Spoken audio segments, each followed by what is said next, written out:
ularango gi jalupni. En penje ke jana mi tich nagwele ofise chane sia oyawe en thuolo onyalo dhi kuro ting'eni ka ng'ato go kore kata goge koro onge gima tatimo nikech tich ma deputy governor onego ti ong'ere. Principle mar collective responsibility be nitie. Governor owacho ni kata katiba wacho ni owinjo bed ni governor ema delegate tendo ochwalo tich mowinjo bed ni jalupne timo. Owacho ni kuom thuolo mar nus higa onge tich moro amora misemiye mondo otim. Nitie gimiluongo ni executive order ma apoge tich. Okay. Apoge tich.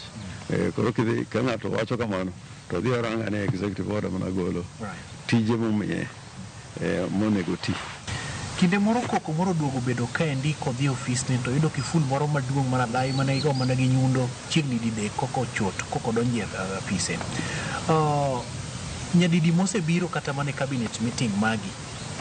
Ene moko bi nikech ioro notices to ko bi kiful no be nogoye mana ndalo bane ne county assembly gi senate na oparo ne nyalo biro kanyo dwaro neno gima ne nie kanyo to chakre kanyo onge ng'ama tiyo gi ofis no kata gi boardroom secretary ni kanyo koro onge ng'ama nyalo wacho ni otame tich to konyal tame i ofis to mtoka to wuotho mtoka en go security mag county en go koro onge gima olaro en mong'e gima odwaro.